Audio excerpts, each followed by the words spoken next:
दोस्तों स्वागत है आप सभी का बिहार समाचार में। दोस्तों चलिए बिहार के तमाम बड़ी खबरों के बारे में इस वीडियो में जानते हैं। बड़ी खबर, मिड डे मील स्कीम के तहत 11 करोड़ 8 लाख छात्रों के खाते में पैसे भेजेगी सरकार, शिक्षा मंत्री ने किया है। हाँ, मिड डे मील स्कीम के तहत बच्चों को डायरेक्ट बेनिफिट ट्रांसफर यानी डीबीटी के माध्यम से धनराशि भेजी जाएगी। के शिक्षा मंत्री रमेश पोखरियाल निशंक ने मिड डे मील स्कीम के सभी पात्र बच्चों के लिए खाना पकाने की लागत के बराबर की धनराशि देने के प्रस्ताव को मंजूरी दी है। इस योजना को केंद्रीय शिक्षा मंत्री रमेश पोखरियाल निशंक ने मंजूरी दी है। सरकार को उम्मीद है कि इससे 11 करोड़ 8 लाख बच्चों को सीधा लाभ मिलेगा। भारत सरकार इस उद्देश्य के तहत सभी राज्यों और केंद्र शासित प्रदेशों को लगभग 1200 करोड़ रुपए की अतिरिक्त धनराशि मुहैया कराएगी। केंद्र सरकार द्वारा इस मौद्रिक सहायता से देश भर की सहायता प्राप्त स्कूलों में कक्षा 1 से 8वीं तक के पढ़ने वाले लगभग 11 करोड़ 8 लाख बच्चों को लाभ होगा। बड़ी खबर, बिहार में अभी नहीं खुलेगा स्कूल, शिक्षा मंत्री बोले फिलहाल हम इस बारे में नहीं सोच रहे हैं। स्वास्थ्य विभाग और क्राइसिस मैनेजमेंट ग्रुप की रिपोर्ट के बाद ही विचार होगा। कोरोना की थर्ड वेव की आशंका है। माना जा रहा है कि अब सबसे ज्यादा खतरा बच्चों पर है। इधर साल भर से ज्यादा समय बीत गया और पढ़ाई ठप है क्योंकि बिहार में स्कूलों को बंद हुए 430 दिन हो गए हैं। बच्चों के स्वास्थ्य के साथ ही अब पेरेंट्स उनकी पढ़ाई की चिंता भी कर रहे हैं।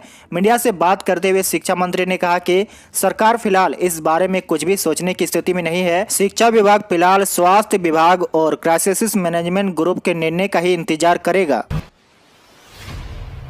बड़ी खबर, अब आम लोगों को दी जाएगी रेलवे टिकट बेचने की जिम्मेदारी। रेलवे की पहल से बेरोजगारों को मिलेगा रोजगार। जी हां, अब घर पर बेरोजगार बैठे लोगों को रोजगार मिलेगा। मालदा रेल मंडल की ओर से यह पहल शुरू की गई है। एक कैटेगरी की श्रेणी में शामिल रेलवे स्टेशन पर टिकट बिक्री का काम निजी हाथों में सौंपा जाएगा। पहले पेज में आधा दर्जन रेलवे स्टेशनों का चयन किया गया है जिसमें भागलपुर रेंज के 4 स्टेशनों का नाम शामिल है। रेलवे ने स्टेशन टिकट बुकिंग एजेंट के लिए टेंडर निकाला है। मालदा रेल मंडल के इस कदम से अब लोगों को रोजगार मिल सकेगा। टेंडर लेने वाले लोगों को हर टिकट पर कमीशन दिया जाएगा। टेंडर भरने की अंतिम तिथि 7 जून है। जानकारी के लिए बता दें कि रेलवे की ओर से बकोदी, सुजनी पाल रोड, सबोर, टेकानी, गगनिया, बरहाट स्टेशन पर टिकट बेचने की जिम्मेदारी अब आम लोगों को दी जाएगी। रेलवे की ओर से 3 वर्ष का अनुबंध रहेगा। टिकट बेचे जाने वाले लोगों को कमीशन के रूप में राशि दी जाएगी।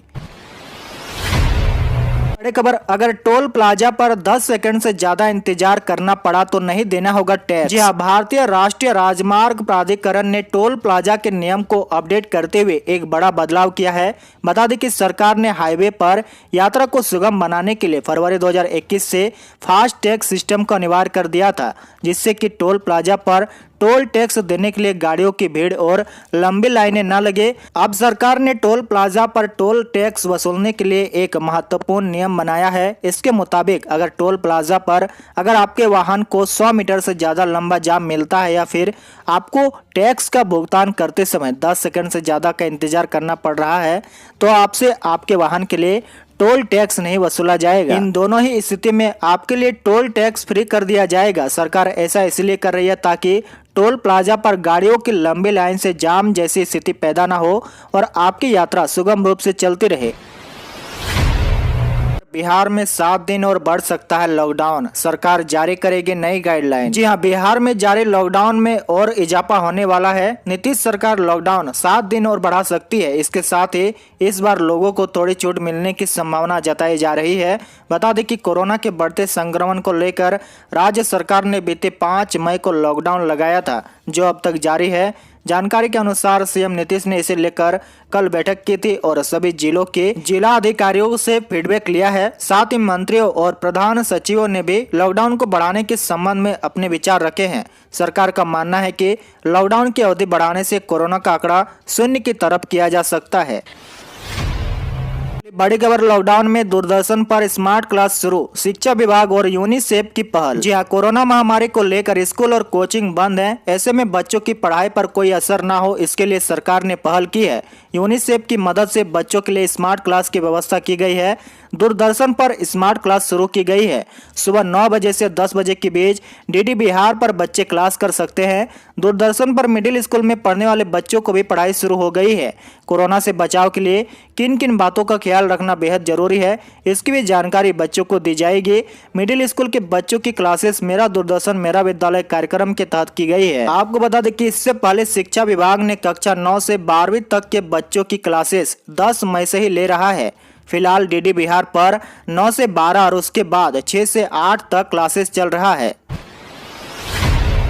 अगली बड़ी खबर, बाढ़ से प्रभावित होने वालों को मिलेंगे 6,000 रुपये, पोर्टल से लिंक कराए आधार नंबर। जी हां, पटना जिले में बाढ़ से प्रभावित होने वालों की संख्या करीब 1,48,664 है। राहत सामग्री के लिए सभी का आधार नंबर आपदा संपूर्ण पोर्टल से लिंक होना चाहिए। बाढ़ से बचाव राहत कार्य के लिए आवश्यक तैयारी 31 मई तक पूरी कर ले ताकि कोई परेशानी न हो। जिला अधिकारी डॉक्टर चंद्रशेखर सिंह ने अनुमंडल पदाधिकारी और सीओ के साथ वीडियो कॉन्फ्रेंसिंग के माध्यम से इस आशय का निर्देश दिया है।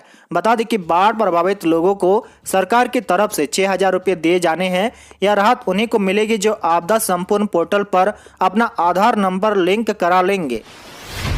बड़ी खबर, अब एक फोन पर आपके घर पहुंच जाएगा जर्दालू, आम और लीची। सरकार शुरू करने जा रही है डोर टू डोर डिलीवरी। जी हां, अब एक फोन पर आपके घर पहुंच जाएगा जर्दालू, आम और लीची। बागवानी करने वाले किसानों को मुनाफा और आम उपभोक्ताओं को घर बैठे फलों का स्वाद मिलने जा रहा है। लॉकडाउन में लोग शाही लीची और जर्दालू आम का स्वाद ले सके, इसके लिए कृषि विभाग दोनों फलों को डोर उपलब्ध कराने जा रहा है। उड़ान देहात और बिग बास्केट को जोड़ रहा है। अब इसके जरिए उपभोक्ताओं को ताजा एवं उच्च गुणवत्ता युक्त उत्पाद उनके घर पर ही उपलब्ध हो सकेंगे। बिहार राज्य औद्यानिक उत्पाद विकास योजना के अंतर्गत 15 महत्वपूर्ण उद्यानिक फसलों को उत्पाद से लेकर बाजार तक की व्यवस्था की जा रहा है।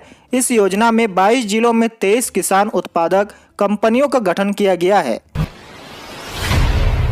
बड़ी खबर, टीकाकरण का पहला डोज देने में बिहार 20वें नंबर पर पिछड़ा। झारखंड भी आगे लेकिन यूपी हमसे पीछे। बिहार में कोरोना टीकाकरण अभियान की पोल स्वास्थ्य विभाग के नए आंकड़े ने खोल दी है। केंद्रीय स्वास्थ्य मंत्रालय की तरफ से जो ताजा आंकड़े जारी किए गए हैं उसके मुताबिक कोरोना वैक्सीन की पहली डोज लगाने के मामले में बिहार अन्य राज्यों से काफी पिछड़ गया है।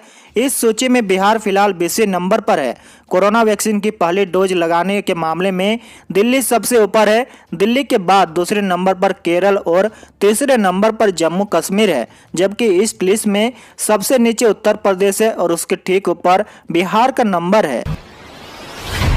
और हम की बड़ी खबर, बीसीसीआई ने कर दिया ऐलान, आईपीएल के बचे हुए मुकाबले यूएई में खेले जाएंगे। दुनिया का सबसे बड़ा लीग आईपीएल कोरोना के कारण अधूरा ही छोड़ दिया गया है, जिसके बाद से ये कयास लगाए जा रहे थे कि जल्द ही इसके बाकी मैचों को करा लिया जाएगा।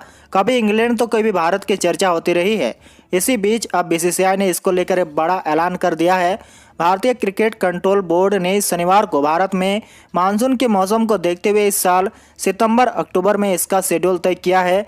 बीसीसीआई ने सितंबर अक्टूबर के महीने में संयुक्त अरब अमीरात यानी कि यूएई में इंडियन प्रीमियर लीग 2021 सीजन के शेष मैचों को पूरा करने की घोषणा की। इसके साथ ही जो इस चैनल पे नए आए हैं, चैनल को सब्सक्राइब करके बगल वाले नोटिफिकेशन बेल को जरूर ऑन कर लें ताकि रोजाना बिहार के ताजा अपडेट आपके मोबाइल में मिलते रहेंगे। Thank you, take care, good bye, जय हिंद, जय भारत, वंदे मातरम।